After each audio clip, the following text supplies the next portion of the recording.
Here is a patient 26-year-old Mimi Gravida. She is a known case of depression for the past 5 years and taking fluoxetine 40 mg once a day.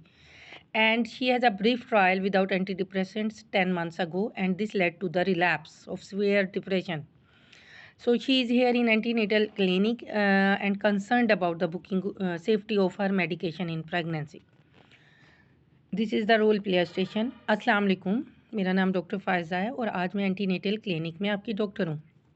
मुझे बताया गया है, this is the safety point, मुझे बताया गया है कि आपकी उम्र 26 साल है, आपका पहला हमल है और 5 साल से आप डिप्रेशन की दवाइयाँ ले रही हैं, फ्लॉक्सिटीन नामी, और 10 हफ्ते पहले, महीने पहले आपने इनको छोड़ने की कोशिश की तो बीमारी बढ़ गई। क्या ये मालूमात दुरुस्त हैं? और अभी आप अपनी दवाई को लेकर थोड़ा सा कंसर्न है। ये दवाइयाँ के बारे में कुछ आपके खदशात हैं जो दूर करने आई हैं। सारा मुझे बताएंगी आपका नाम क्या है? सारा। अच्छा सारा, चूँकि हम पहली दफ़ा मिल रहे हैं, मैं चाहती हूँ कि आपसे कुछ सवालात करूँ और उसके बाद हम तरतीब से आपकी दवाइयों और हमल को डिस्कस करें और फिर मैं आपको बेहतरीन मशवरा दे सकूँ इसको जारी रखने या छोड़ने के बारे में। ठीक है, सबसे पहले तो सारा ये खुश आइंद बात है कि आप अपनी दवाइयों और हमल को लेकर फ़िक्रमंद हैं। ठीक है, ये एक बहुत, मैं इस मामले में आपकी हौसला अफजाई करना चाहूँगी। अच्छा सारा, मुझे ये बताएं कि ये आपका पहला हमल है, जैसा कि मैं देख रही हूँ। शादी को कितना अर्सा हुआ है? आखिरी दफ़ा माहवारी कब आई है? हमल खुद ब खुद हुआ था या इलाज से हुआ था? हमल के दौरान कोई मसला तो नहीं हुआ? अभी आपका कितने हफ्ते का हमल है? उल्टी मतली या कोई और शिकायत तो नहीं है? सारा, आपका ब्लड ग्रुप क्या है? फोलिक एसिड ले रही हैं? अल्ट्रासाउंड करवाया है, उस पर क्या बताया है? बच्चे एक हैं या दो हैं? और दवाइयाँ आप कोई और तो नहीं इस्तेमाल करें? सारा, अभी मुझे आप अपने डिप्रेशन के बारे में कुछ बताएं। कब से है और क्या क्या अलामात थी? दवाई पे कंट्रोल है? दवाई रेगुलर ले रही हैं? अब हमल में अलामात बढ़ी तो नहीं है? अभी इस टाइम आपको कोई डिप्रेशन की अलामात जैसे नींद की कमी, भूख की कमी, बेचैनी, घबराहट, लोगों से मिलने का दिल ना करना, रोने को दिल करना, कोई भी, सारे ना बोलें लेकिन मैं बोल रही हूँ, ठीक है, बिला वजह उदासी की शिकायत, इस तरह के मसले तो नहीं हैं? ठीक है सारा, जैसा कि 10 महीने पहले आपने दवाई छोड़ी थी तो आपने लगा एकदम से छोड़ दी थी या डॉक्टर से मशवरा करके छोड़ी थी? और उसके बाद जब छोड़ी थी तो क्या हुआ था? आप दाखिल हुई थी तो बिजली के झटके तो नहीं लगे? अच्छा सारा, अभी आपने आखिरी दफ़ा डॉक्टर को कब मुआयना कराया? आपका अगर हमल आईवीएफ से हुआ है तो आईवीएफ आपने करने से पहले डॉक्टर से मशवरा किया था? आईवीएफ का कौन सा साइकिल था ये? ठीक है। अच्छा सारा, अभी मुझे ये बताएं, इसके अलावा आपको, अब देखें टेम्पलेट अब मैं पूरा कर रही हूँ। पहले मैंने उससे प्रेगनेंसी के क्वेश्चन किए, फिर डिप्रेशन के किए, अब मैं template pass medical, surgical, gynaecological and socio economic जो भी ड्रग हिस्ट्री ये ले रही हूँ। आप इसके अलावा कोई ब्लड प्रेशर, शुगर, दमा का मसला तो नहीं है आपको? या जी, आपके हस्बैंड को तो ये मसला नहीं है? हस्बैंड के साथ ताल्लुकात, ये this was the leading question, his husband can be a cause of depression और you have not ruled out the family history of the depression. आपके हस्बैंड के साथ ये मसला तो नहीं है या हस्बैंड के साथ ताल्लुकात ठीक है? आपके फादर या मदर या बहन भाइयों में से किसको सेम मसला तो नहीं? इसके अलावा आपके ख़ानदान में ब्लड, ये फैमिली हिस्ट्री में इम्पोर्टेंट बहुत ज़्यादा था, ख़ानदान में किसी को ब्लड प्रेशर, शुगर, दमा, आपका कोई ऑपरेशन तो नहीं हुआ, किसी दवाई से एलर्जी?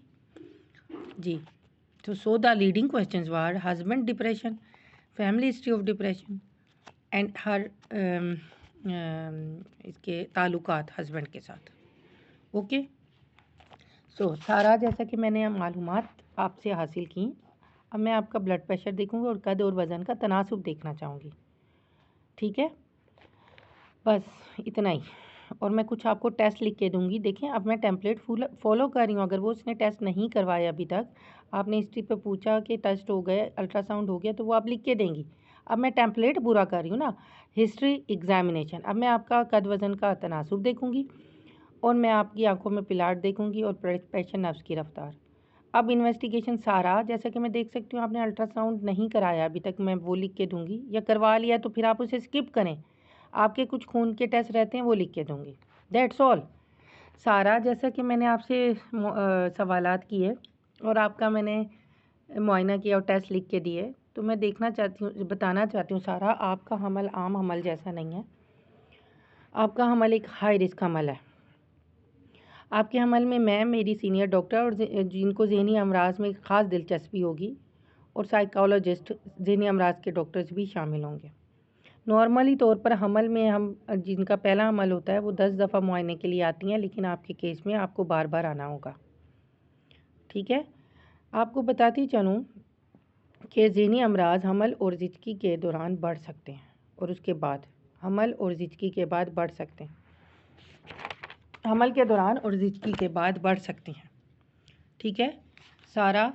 पहली बात तो ये कि आप जो दवाई ले रही हैं, अब जो वो दवाई का डिस्कस करना है तो डायरेक्ट दवाई पे तो नहीं आ जाना ना आपने। अभी मैंने हिस्ट्री पॉइंट जो पॉजिटिव अगर बता दिए, उल्टी वाला बताया है, स्मोकिंग वाला, तो उसकी भी काउंसलिंग करनी है। सारा मैं आपको बताती चलूँ, सबसे पहले तो जो आप दवाई ले रही हैं वो सेफ़ है, माँ और बच्चे पे इसके बुरे असरात नहीं हैं।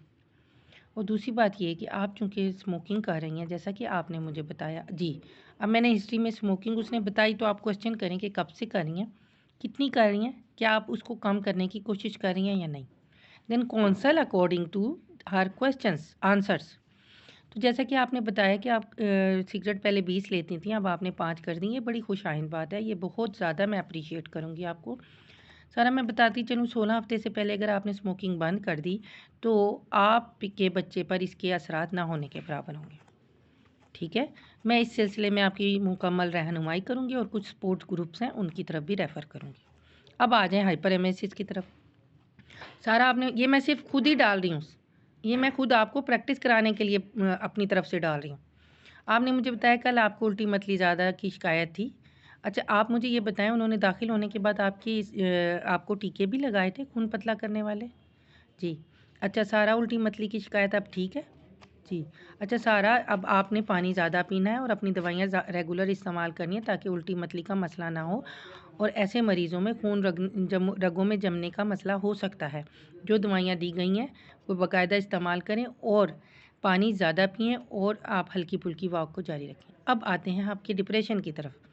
सारा मैं देख सकती हूँ आप दवाई फ्लोक्सिटिन ले रही हैं, सबसे पहले तो इसको जारी रखें। ये दवाई का बच्चे पे कोई असरात नहीं है बच्चे पे कोई मुज़र असरात नहीं है। ठीक है।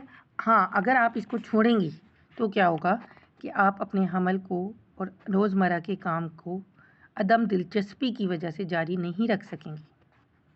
आपका बच्चे के साथ कोई बॉन्ड नहीं बनेगा। ठीक है। और आपके बच्चे में कुछ बिहेवियरल प्रॉब्लम्स पैदाइश के बाद आ सकते हैं, जैसे कि वो बहुत ज़्यादा मुतहरिक हो सकता है, जिसे ADHD कहते हैं। आप लोगों के लिए बता रही हूँ, मरीज़ को नहीं बोलना ये। इसके अलावा हमल के दौरान आपको डिप्रेशन बढ़ सकता है और आपको दर्दें लग सकती हैं वक्त से पहले, और बच्चा छोटा, यानी बच्चा जिस्मानी तौर पे छोटा हो सकता है। ठीक है सारा। तो मैं अभी आपके साइकोलॉजिस्ट से भी आपका मशवरा टाइम लेके दूंगी ताकि वो आपकी मेडिसिन की डोज को रिव्यू कर सकें। अभी हम आपका, चूँकि हमल 12 हफ्ते का है, तो हम इस हमल को जारी रखते हुए अभी आपका अल्ट्रासाउंड होगा, खून पेशाब के टेस्ट अगर हो गया तो दोबारा मत करें। ठीक है। इसके बाद हम 20वें हफ्ते पे बच्चे की जिस्मानी साख्त का अल्ट्रासाउंड करेंगे और हर 4 हफ्ते बाद, 26 हफ्ते बाद उसकी ग्रोथ के लिए अल्ट्रासाउंड होगा। आप अपनी दवाइयाँ बाकायदा लेती रहेंगी सारा, और आप अपनी रोज़मर्रा, जी ये पहले बताना था, सबसे पहले तो आप अपनी रोज़मर्रा की ज़िंदगी में तब्दीलियाँ लाएँ, दोस्तों से घुले मिलें, मसरूफ़ रहें, ऐसे काम करें जिनसे आपको ज़हनी खुशी महसूस होती है। हाँ जी, यहाँ से रहने दे जाकिर। अच्छा, सिगरेट नोशी बंद करें, चहलकदमी करें। ठीक है। और इसके अलावा अपनी दवाई वक्त के साथ, टाइम के साथ जारी रखें, टाइम की बाकायदगी से साथ जारी रखें। 36वें हफ्ते पे हम डिसाइड करेंगे कि हमने बच्चे को कब, कहाँ, कैसे डिलीवर करवाना है। आपके अंदर नॉर्मल डिलीवरी की कोई ममानियत नहीं है। बच्चे को पैदाइश के बाद बच्चे वाले डॉक्टर देखेंगे। ठीक है। और ये दवाइयाँ जो आप ले रही हैं, इसकी बाज़ात बच्चे की पैदाइश के बाद कुछ इफ़ेक्ट्स आते हैं, जिसमें चिड़चिड़ापन, गनुदगी, वज़न कम होना या दर्जात कम या ज़्यादा होना हो सकते हैं। लेकिन इसके लिए कोई ट्रीटमेंट नहीं चाहिए होता, सिर्फ हम बच्चे को ऑब्ज़र्व करते हैं। बच्चे को आपको पैदाइश के बाद साइकियाट्रिस्ट के पास रेफ़र करेंगे, ताकि वो देख सकें कि आपकी दवाई की डोज़ को एडजस्ट कर सकें या उसकी टाइप को चेंज कर सकें। ओके। जो ब्रेस्ट फीडिंग है उसमें आप सर्टालिन या पारोक्सिटीन प्रेफर करते हैं।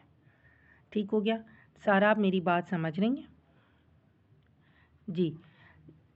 तो सारा, जैसा कि आपकी अच्छा, फिर इसके बाद क्या सारा कोई सवाल करना चाहेंगी? तो सारा, ये एक मालूमाती किताबचा है। मैंने आपके जहन में कोई सवाल है तो करें, और मैं आपको यही कहना चाहूँगी कि अभी मैं आपके साइकोलॉजिस्ट का, साइकियाट्रिस्ट का टाइम लेके देती हूँ, और आपके जो मैं अपनी बड़ी डॉक्टर से भी आपकी अपॉइंटमेंट लिख देती हूँ, और आप अगली दफ़ा अपने हस्बैंड के साथ आएंगी। ठीक है। तो मैं आपको ये दवाइयाँ ना छोड़ने का मशवरा देती हूँ अंटिल आपके डॉक्टर कहें। ठीक है। चलें, और कोई सवाल करना चाहेंगी तो मोस्ट वेलकम। ठीक है गर्ल्स, ये मालूमाती किताबचा है, और अगली दफ़ा अपने हस्बैंड को साथ लेके आइएगा, ताकि हम बीमारी की नोयत उनको भी समझा सकें। Any question girls?